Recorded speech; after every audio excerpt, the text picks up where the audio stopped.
Dear Gwitch, everyone, Kajimra Tashiv, and welcome back to episode number 154 of the Inline G Flute podcast with me, your host, your boy, your motherfucking Inline G. I am sticking with that intro, man. That's class. Listen, I promised you a nice episode this week. And look here, I'm smiling. I'm like the Cheshire Cat over here. No more sour grapes because I'm in a good mood today. Finally, listen, I've been sitting in the pub at 1 a.m. on a Wednesday morning watching Iraq versus Norway. The World Cup is on. Messi scoring hat-tricks, Mbappe's playing the flute.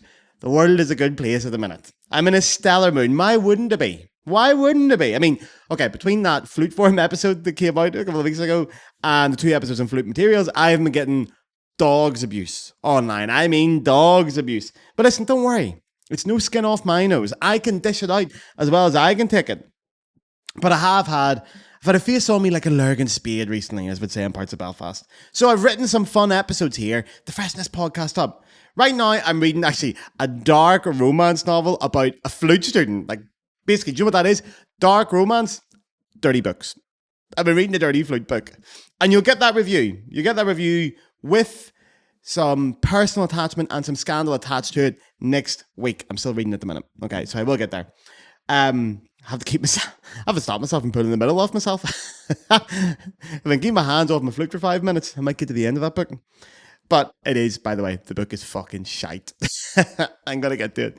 You're not gonna believe that review. But anyway, this episode would have moved up, and I would have been doing that this week. But I wanted something feel good and something fun and something entirely light. So nothing more appropriate. There's nothing more fun in the world than autism. I'm kidding, right? Obviously I'm kidding. Jesus Christ, don't cancel me. I don't expect today's episode to, I don't know how to word this, but I don't expect today's episode to belong in that very feel good mood, but it does a little bit as well. Listen, I just want to share what I found. I've been on the internet. I've been on places I shouldn't be going, and I found something very interesting. I thought you guys would like to indulge in it with me. So I've been out on my wee daily walks recently, and usually when I go on my wee walks, I talk to myself for an hour. Just talk to myself out loud like a mad person. But I'm getting fed up with my own company now, so I listen to a podcast. Not this one. Not this podcast. I'd rather shake my hands and clap than listen to the Inline G podcast. I don't know how you do it, to be honest. Apart from the obvious raw sex appeal that comes. So I stuck on the Blind Boy podcast. Now, if you haven't listened to the Blind Boy podcast, I think it's Ireland's biggest podcast at the minute. You will see an alarming amount of similarities between that podcast and this podcast. Good artists borrow, great artists steal. And I have been robbing poor wee blind boy blind, putting my hand in his pocket and taking his lunch money. But I am legitimately just incredibly inspired by what Blind Boy does. His podcast is fantastic. It inspired even the creation of this podcast. It's fantastic. So he did an episode recently on a brand new study into autism, autistic hyperfocus, and flow. So I went and read that study because I'm an OZ wee bastard. I've got nothing better to do with my time. And I thought you lot would love to hear all about it and how it links to flute playing and classical music more broadly. So the study is called In a State of Flow, a qualitative examination of autistic adults' phenomenological experiences of task immersion. And it comes from a team of researchers down in Australia. I think it's 2024 actually. It's not as new as I thought it was, but still, I think in scientific terms, that's considered relatively new. Now, the goal of this research is to analyze the similarities between the flow state and autistic hyperfocus. Now, I was amazed, by the way, to hear that this is an unresearched field. Nobody's really drawn that parallel between those two until right now, even though they're so clearly similar. But the explanation on that is actually fairly simple, and the researchers do touch on it in this paper. Until very, very recently, autism has always been studied in terms of its deficits, not its assets. There's actually a thing out there called the DSM, which is the Diagnostic and Statistic Manual of Mental Disorders. So it's basically like the standard reference book used to define and diagnose mental health conditions in psychiatry and psychology. It gets reviewed every once in a while. So we're on DSM-5 now, which came out in 2013. DSM-6 will be the next one coming up. We have another one in Europe that we use more frequently. DSM's American. It's an international standard, but we do have another one in Europe called the ICD, and section F of that covers mental health disorders. Now, we are on the ICD-11 at this moment in time. Although actually, interestingly, in Germany, I don't think it's accepted yet. I don't think you're allowed to use it entirely yet. It was only January this year, so it hasn't cleared all the hurdles yet. But both the ICD and the DSM now classify autism as a spectrum, using the single diagnosis of ASD, Autism Spectrum Disorder. By the way, I found out in German, it's ASS, which is ass. For those who don't know, it's ass, like your bum. No, it was only in 1980 in the DSM did autism and schizophrenia get separated. So that tells you how recently we're talking about autism and our understanding of and how it's developed over the years. And now we have a much more neutral language when we're talking about it. It is still classed as a disorder, although there is a fair amount of activism against that. Nowadays, there's actually huge activism for two particular terms, and that is to call people neurodivergent or neurotypical. Neurotypical obviously meaning people who are non-diagnosed with autism, ADHD, etc., and neurodivergent are people who are on those spectrums. It's a much more neutral language and frames it away from being a disorder or a disability, even worse. Now, this general push towards acceptance of autism is a different way of thinking, as opposed to a deficit is slowly but surely starting to pick up a little bit of speed. And this article, or this research paper, really pushes that forward. It makes it take a massive leap, and it's going to have a lot of classical musicians. I'm sure some listeners to this podcast right now, a lot of you is going to feel very vindicated by the end of this episode, and it's a wonderful thing. It's great. I'm very happy to hear this kind of stuff coming out here and reframing these things.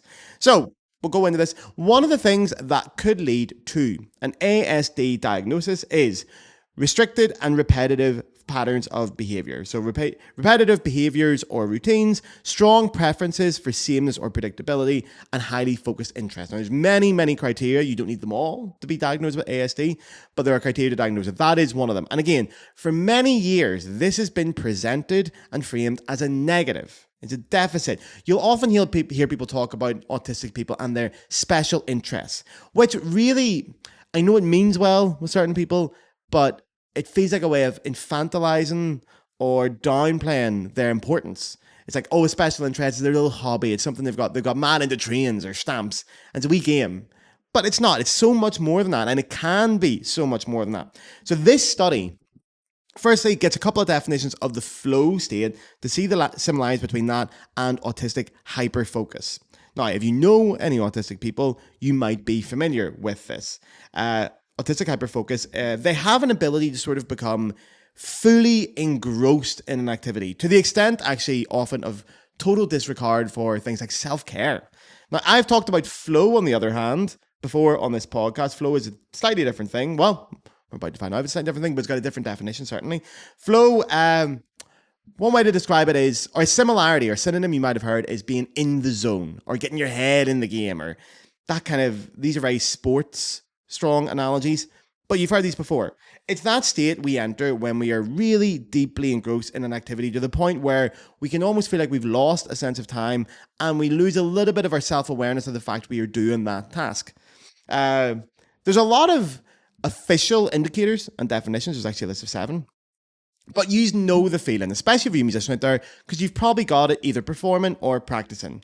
Now, the main thing is about flow, it is incredibly satisfying. It is a beautiful feeling. It's that thing when you go into a practice room and you get so engrossed in playing through a piece of music that you play through, and then 20 minutes later you go, fuck me, look at the time. I've played that entire thing almost as an outer body experience. And it's even claimed, in fact, by a lot of specialists that this is one of the few states where we are truly at peace and happy. And side note, actually, I always wondered if sex is included in the flow state. Never researched that. I'm thinking out loud here. Do you know what? Before we get into the juicy bit of this podcast, 8 minutes in, this is going to be a short episode this week, by the way, guys. 8 minutes in, you know that already. You've seen the length of the podcast. I'm talking to myself here. Fucking calls coming from the inside of the house here. Before we go on, I'm going to do the Patreon read, okay? Because I forgot to do it last episode. I'm going to forget again. So I'm going to do it now. Regular listeners of this podcast, skip ahead. You know what I'm about to do. If you're new around here and your first time listening to the Inline G podcast, please give me your ears for just a wee minute. Oh, it's hot today. The Inline G podcast is free. and it will always be free. That is a guarantee. However, if you wish to donate to the podcast, you can now do so through the Patreon. On the screen now is the address, and for the audio listeners, it is patreon.com/the Inline G Flute podcast. Listen, guys, it costs £5 a month, $5 US dollars a month, or whatever that is in your currency. This is the definition of a small independent podcast. I do everything around here on my own.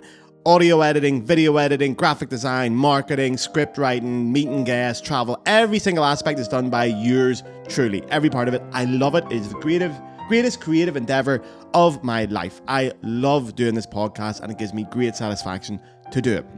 It's a lot of work. Now, you get an episode of this podcast every single fucking Friday, come rain nor shine. 4 episodes a month on average. Now, if you listen to this episode and you think, fuck, I really enjoyed that, I found it very interesting, I got something out of it, it gave me some entertainment, I would love to buy Gareth a pint if I saw him in the pub, do it online. Send me €5 or $5, whatever it is, per month. Although, what you can do is you can sign up to the Patreon, immediately unsubscribe, and that way you're just given a one-off fee, okay? And you'll not get a recurring bill or anything like that. Basically, with that, you're keeping this podcast alive. There's no sponsors on this podcast. There never will be sponsors unless they give me full creative freedom, which a lot of them don't. They say, don't talk about this, don't swear, don't mention politics. Neurodivergence is not something I could really openly talk about. Sponsors will stay away from that kind of thing. But this is the biggest flute podcast in the world, and it's 100% listener funded. So we can talk about whatever the fuck we want. So we're going to keep it that way. So listen, if you can afford to sign up or to pay as a one-off fee for $5, it is massively appreciated around here. It is keeping this podcast going, without a doubt. Hugely appreciated. If you can't afford it, times are hard. We've got a cost of living crisis on at the minute. I've been saying that for 2 years now, Jesus. Times are hard. If you can't afford, don't worry. You will get the same podcast as everybody else. There will be no bonus episodes. It is for everybody. This system is based on kindness and soundness. Thank you very much. So anyway, it is mad to me that nobody's ever looked at the similarity between the flow state and autistic hyperfocus. Now, there's 2 really cool aspects about this study that's just came out. Number 1 is the style of analysis used.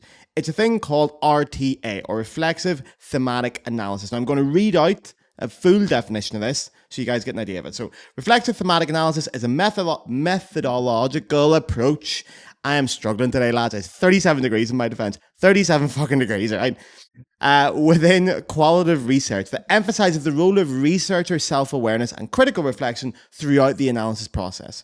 Unlike traditional thematic analysis, which may not explicitly account for the researcher's influence on data interpretation, reflexive thematic analysis encourages an ongoing examination of how the researcher's perspectives, assumptions, and interactions with the data shape the themes that emerge. This approach not only enhances the depth and credibility of the analysis, but also aligns with the broader commitment to rigor and transparency in qualitative research. In this article, blah, blah, blah. Okay. So basically, RTA is acknowledging that the researcher themselves, or researchers themselves, through their interpretation of data that they've got, play a strong role in the results. So basically, it's ensuring that the entire way through the research, you have to consistently reflect on that throughout. Consistently ask yourself, am I doing this correctly?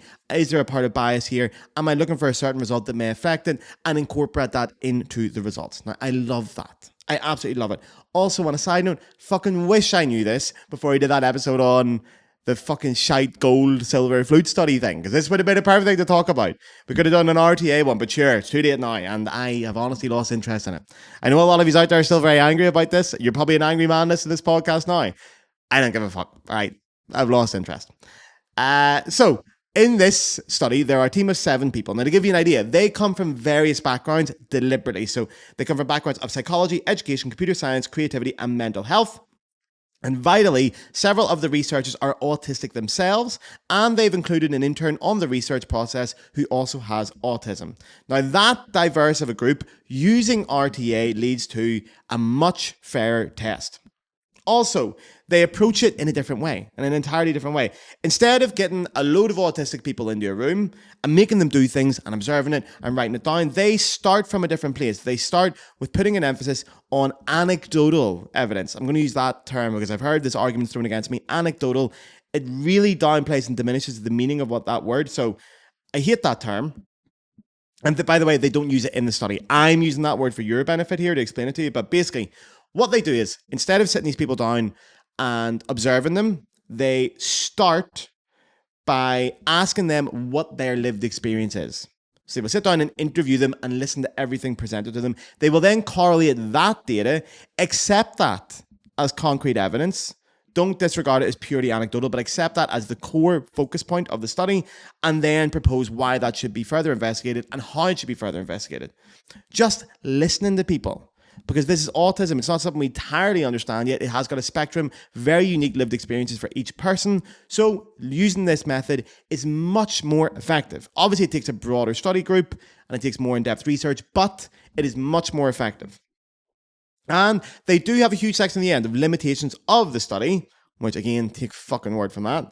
And they came out with some big results on this. Now, the second thing I loved about this study is the results themselves. Because for many autistic people, especially those within the classical music industry, this will come again as great vindication. After collecting the experiences of hyperfocus, they compare them with flow to see if they meet the same kind of criteria. And the answer is, again, unsurprisingly to me, but the answer is a resounding yes. Autistic hyperfocus is almost identical to flow, and it's nearly at the point where we could use the terms interchangeably, which is mad to me. Now, I don't want to go too much into the results. I really encourage you to just go read the study. I'll put the title in the description. You heard me say it earlier. Stick it into Google, you'll find it. It's available everywhere, okay? It's really readable, by the way. I'm not a science bro, as you may have fucking guessed. It's a very readable paper. It's very short. Not very short, but relatively short.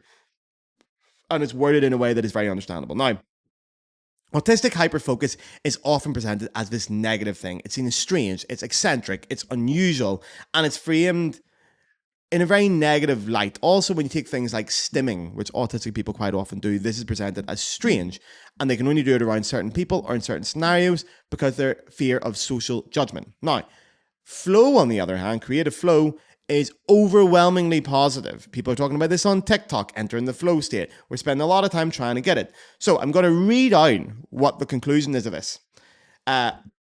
Pretty much in full here. So get your ears up here. Our participants' responses were related to the 9 conditions of flow state experiences.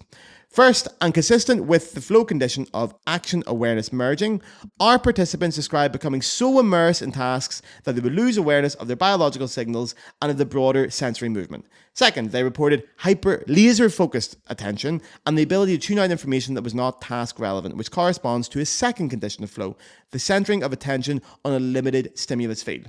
Thirdly, when deeply immersed in tasks, our participants were unconcerned with what others thought about them, which relates to the loss of self-consciousness flow condition. Fourth, task immersion was accompanied by participants' sense of mastery over their actions. In brackets then, I know what I'm doing, I know what is happening around me, things occur as I predict them. And this corresponds to the sense of control condition of flow. Fifth, and consistent with the clear goals condition, our participants described having a clear state of mind and confidence that they knew what to do to achieve the end goal. Sixth, while performing a task, participants described receiving feedback that things were occurring as they predicted them, in line with the flow condition of unambiguous feedback. Seventh, our participants felt pressure and satisfaction when doing tasks that they had an intrinsic drive to achieve, which relates to the autotelic nature of flow experience. Eighth, our participants experienced an altered perception of time, not being aware of time passing and feeling like time stops whilst immersed, in line with the time transformation condition of flow. And finally, some participants described experiencing intense task immersion only for tasks that were intellectually challenging or creative, such as reading, studying, learning, or having an intellectual conversation. It should be noted, by the way, that all 9 conditions are not necessary to enter flow. For example, some people may experience flow even in situations where the challenge is not perfectly balanced with their skill level. So that's taken the 7/9 conditions of flow. There was 7, they've been expanded. One of them was split into 2 further ones. The 9 conditions to enter flow, comparing if the experience of autistic hyperfocus relates with that, every single one of them is reported to relate to that. So the results of this will hopefully see a future where autistic hyperfocus is reframed as creative flow. And therefore, especially in classical music, where individual practice is incredibly important, having autism and the ability to more frequently and more easily enter a state of flow will become a huge positive. It already is a huge positive. I mean, we know this, but it'll be framed as a positive. We know this as anecdotal evidence, but again, it's often presented in a very negative light. You'll hear this in music college so many times. Oh, so-and-so is really fucking good. Yeah, that's because they got the autism. That's why they're good. The autism helps them there. And acceptance and understanding of neurodivergence will change this attitude. And hopefully it ends with, as I said earlier, I hope this ends with the term flow and the term autistic hyperfocus being interchangeable. Or maybe potentially getting rid of the hyperfocus label and just adapting it as flow, which brings all the positive connotations with it. Because autistic people, if you know an autistic person or if you are autistic, you often hear them talking about masking and how difficult social interactions can be, and how in general our Western societies especially are built for neurotypical people. Our social interactions and the currency that holds is built with neurotypical people's brains in mind. Entering flow for autistic people is one of the few times they've described, especially as part of the study, that they can be authentically themselves without any judgment, without anyone around to go, hey, what's going on?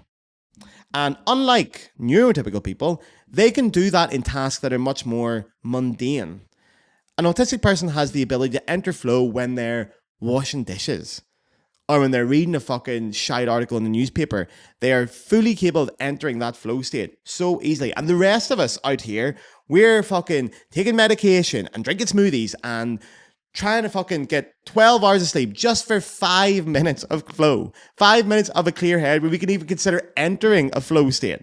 We're all chasing this state. We're fighting for it. Autistic people can pick it up like that. They can run into it so much more easily. And that is a fantastic thing. Now, the researchers, of course, do talk about the difficulties of autistic hyperfocus, which might not align with flow yet, but we have to look at how to explain that and bring more awareness to it so it's more understood. Again, this could be the fault of a neurotypical society. We're not entirely sure on this yet. So, many autistic people, for example, have reported during this study that when they enter flow, they don't want to stop. And that can be a very difficult thing, that wanting to get out of the flow state can be incredibly difficult. They've reported that they would often feel compelled to continue. And we're talking like, we're not saying they enter the flow state for 20 minutes. People can go for hours. Autistic hyperfocus can last 6 hours, 7 hours, engrossed entirely in one single task. Now, of course, within that, people have reported that they're ignoring their bodily cues, things like hunger cues, they're ignoring toilet cues, muscle pains from sitting in certain positions or operating in certain positions or doing certain things. Muscle pains can occur. All these things get entirely ignored as they remain in hyperfocus. Now, of course, once they exit that state, that can present immense physical pain and also a lot of distress. And more importantly, mental exhaustion. Now, if you talk to any neurodivergent person, they will explain this to you. Neurotypical people, when we enter flow and we exit it, we feel energized, we feel refreshed, we feel wonderful. I've often heard it described as taking your brain out and giving it a wash and sticking it back in. You feel fantastic after 20 minutes of flow. Now, neurodivergent people will often have the opposite. They will experience flow, come out of it, and be absolutely fucking exhausted, knackered. You hear about this all the time. And then that makes it very difficult because that will affect everything else in their life. That will affect relationships. That will affect social interactions. That will affect potentially work, homework, study, chores, cleaning yourself. All these things will lose importance as the person's been engrossed in reading about sharks for 7.5 hours. Okay? Now, also, one thing that neurodivergent people describe with their flow states or hyperfocus states is coming out of it can be very distressing. For neurodivergent people, it's not a big problem if you take us out of it. Well, it's got, for fuck's sake, I'm out now. Right, we'll try to get back in. For neurodivergent people, this can be very distressing and very upsetting. So it's also another negative effect that we have to look into. Combine those effects with doing these things for several hours. Again, autistic hyperfocus is not a 20-minute thing. Often it can be 6, 7, 8 hours. If you're doing that every single day, on top of your full-time job, you come out of work, you get home, you get engrossed into reading about sharks for 8 hours, and you've got kids, or you've got a romantic relationship, or you just have to look after yourself, and you're doing that on the daily, so many things are going to drop on the way by. So we have to bring a lot more awareness to how this affects autistic people and how to make things easier for them. So hopefully this study is the beginning of that. So that is it, lads. We're done with this week's episode. You know, that was a really short one, but it was good. So a lot of you guys reached out to me to tell me about your own experiences of autism and your own diagnosis, blah, blah, blah, blah, blah. Thank you very, very much for that. And I hope that this research, go and read the paper. It's fantastic. It gives you a little bit of vindication. And that you're all doing the thing that we're going to therapy to try and figure out. We all want to try. We're spending money trying to figure out how to enter the flow state. You guys have got it down. And it's a fantastic thing. We're all very fucking jealous. Like, I've got to do 10,000 steps and stay off the booze for a week, sleep well, put on a fucking blue light filter and read for an hour and drink a herbal tea before I can even consider entering flow state, before I can fucking practice for 20 minutes without scrolling TikTok. You guys can just enter it. Random Tuesday, 3 o'clock in the morning, and come out the other side knowing the entire fucking catalogue of Baroque ornamentation. It's amazing. I'm so jealous of it. So here's to more acceptance of autistic hyperfocus as a norm in the industry and perhaps reframing it as creative flow. It's lovely news. I'm done. I'm going to go for a gin and tonic and watch the Uzbekistan match. Big love to you all. Free Palestine. Mwah.